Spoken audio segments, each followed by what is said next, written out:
If you've been around for any amount of time, you will notice that I'm in a very different place right now. My husband and I actually just moved apartments, and so we have just been getting settled in, but this is going to be my new filming spot, so I hope that you enjoy it. You might hear dogs barking occasionally and or lawnmowers going, so I apologize for that noise in the background. Without any further ado, let's get into today's video. So today I just wanted to focus on my personal experience with EMDR and just give you a little background into what it is and what I experienced going through it and how it helped me. So if you've never heard of EMDR therapy or you're like, what the heck does that stand for? It just means eye movement desensitization and reprocessing.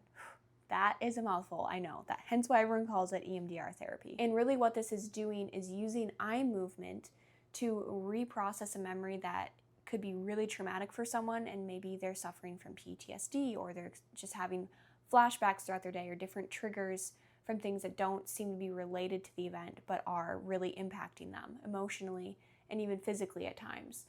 And it does this by stimulating both sides of the brain, and this is known as bilateral stimulation. And this can be done even from you just going on a walk, or you could be swimming or going for a run. Anything like that that's engaging both sides of your brain is really helpful to actually reprocess memories. And so this specific therapy makes you remember and go through the memories that are really awful for you, which can be a bit of a turnoff for some people because obviously that doesn't sound like fun. But for me, I was like really excited to do that because I had been dealing with these flashbacks for 5 years now because I was a caregiver for my mom. She had ALS for 2 years.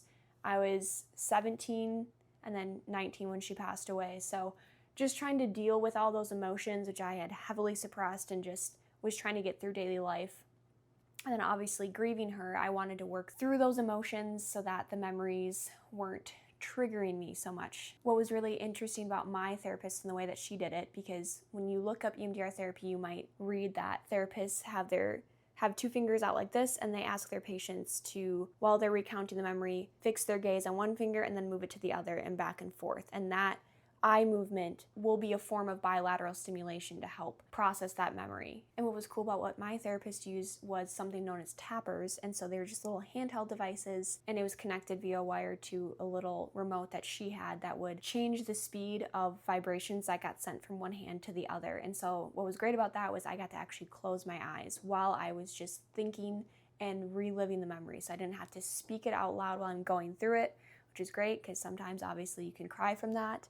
But also, it was just good not to have my eyes open and like looking at another human being and recounting these terrible memories. That was just super helpful for me. So that would be something to look into when you're doing a search for a therapist. Another thing that I was looking for when I was doing my search was making sure that the therapist was Christian, because I'm Christian and I wanted to approach therapy from that perspective. And I just really wanted to make sure that God was going to be an integral part of my therapy process and be the foundation from which I would be reprocessing these memories. And a big misconception with EMDR when you're reprocessing memories is that some people think that, oh, that means that you're just gonna forget them forever. Maybe to some people that sounds really great and that's what they want, or to some people they're like, that sounds awful. But it's not that at all. You're just reprocessing them to file them away, so you'll still be able to remember them, but it just won't come with all that emotional baggage that can be super harmful to your nervous system and send you into fight or flight and having flashbacks. Next, I want to go over what actually happens during an EMDR session. And this part actually surprised me because I thought we were just going to go gung-ho right into it and just dive back in the memory, work through it, all this stuff. No, very much we had to lay the groundwork of ways that I could regulate my nervous system if I were to get overwhelmed when doing the actual EMDR therapy session. Because obviously, if you're recounting traumatic memories for yourself, you're, at the very least, you might hyperventilate, you might start crying, you could have any sort of visceral reaction to that memory because it's obviously very harmful for you. And so having tools to be able to regulate your breath work, ways to move your body, things to tell yourself. We also spent a lot of time, one of the sessions, making a peaceful place, essentially a happy place for me to go to that would help calm me down. And so I had some homework to do of building these habits to regulate my nervous system so that when it came time to do the EMDR session, and if I did get worked up, I would have ways to calm down. Another big thing that we worked on too was coming up with resource figures. And so these would be people that I either knew in my life or didn't know. It could be God, Jesus, the Holy Spirit, people that she had different categories that she put them into. And I think the two that I remember for sure were like wisdom figures and then nurturing figures. These are people that you could invite into the memory with you while you're going through it. And they could maybe speak some words of wisdom or show you the care and love that you wanted in that moment but couldn't get for whatever reason. And that was also a really helpful tool that I had never heard of before, but we definitely utilize that in some of the EMDR sessions, and that was really helpful as well. So getting into an actual EMDR session, what does it look like? My sessions with her specifically lasted 30 to 40 minutes, and I'm telling you guys, the time flew by. We would do what's known as a pass. So she would set me up with a memory, which I provided her a list of different memories that I wanted to go to, which, side note on that, I had a long list, okay, of different memories. The rest of them on that list, she would go through and like say like, oh, how do you feel about this memory? Do you want to go through that one? I was like, oh, actually that one, like even just thinking about it used to instill fear and anxiety in me, but now like thinking about it, it doesn't instill those feelings in me anymore. So like we don't have to do that one.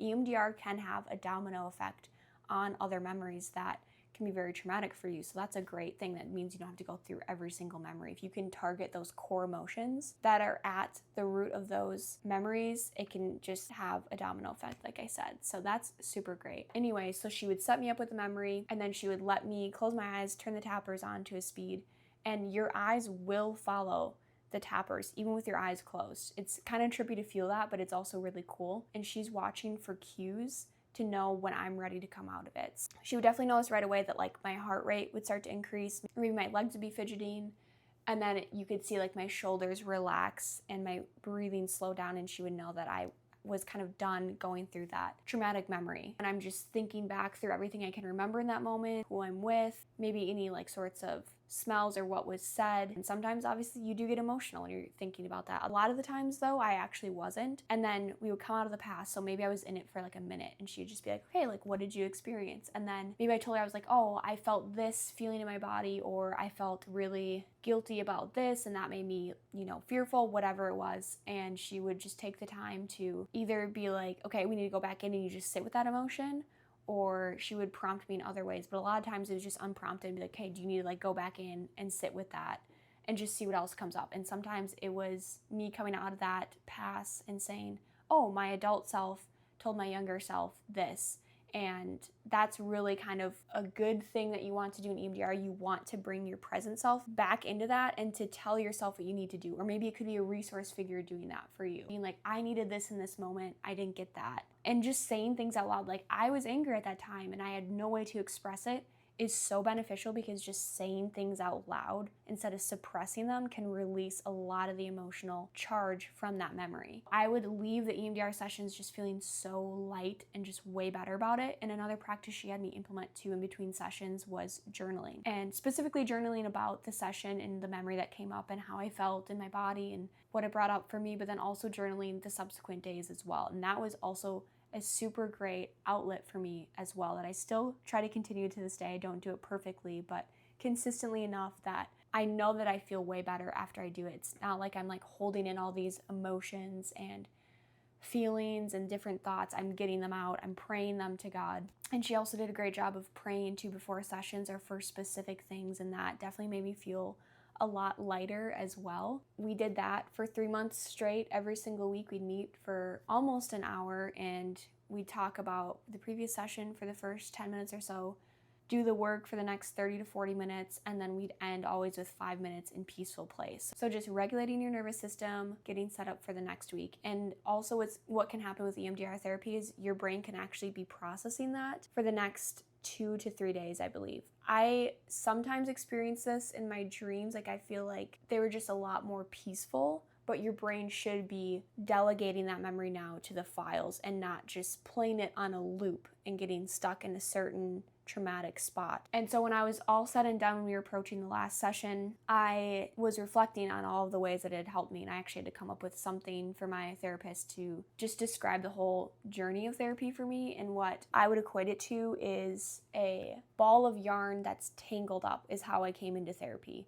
all of my emotions and the memories associated with them were just this tangled mess, and it was really wreaking havoc on me because I was having nightmares. I was just having like emotional outbursts from triggers throughout the day that weren't even that related to the memories that I had. And that was how I knew I needed help, because that's obviously not normal, and that's a sign that your brain is trying to tell you something like, hey, we need to work through this. And so through EMDR, through each session, I showed how the ball of yarn was slowly becoming untangled and actually forming into a heart, which I know sounds super cheesy, but it made sense for me to process it that way, because now I can remember the good times with my mom, and obviously I still have those memories of like the things that were sad or scary or whatever, but it's not eliciting as much emotion to me where it's going to tank the rest of my day or send me into fight or flight. That is just really powerful because it shows how amazing God created our brains to be resilient and kind of combat what he knew was going to happen when sin entered this world and terrible things happen to people, and it affects us physiologically.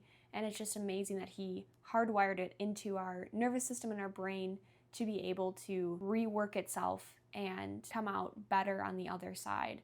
And so I was really grateful for this opportunity to do that work alongside God. Obviously, he was the one ordaining it all, but it was amazing to get to feel that and just feel lighter in my body and less jumbled in my brain. And it's just so amazing. I didn't have to speak everything out to my therapist. I had done talk therapy in the past, and that was just not it for me. Rationally, I had worked through it, but emotionally, I was just distraught. And so getting to reprocess all of that and just send it away into filing was such a relief, and I'm so thankful for it. So that's my story. Thanks for coming to my TED Talk and listening to it. If you have any questions whatsoever, please drop them in the comments below and I'll try to answer them to the best of my ability. But I encourage you to do your own research on EMDR if you're interested in it. Like I said, just doing a quick Google search of EMDR therapists and reaching out to them, seeing if it'd be a good fit. And if not, go on and find the next one that is, because it's so worth it. And I hope this was encouraging to you. I'll see you guys in the next video. Bye.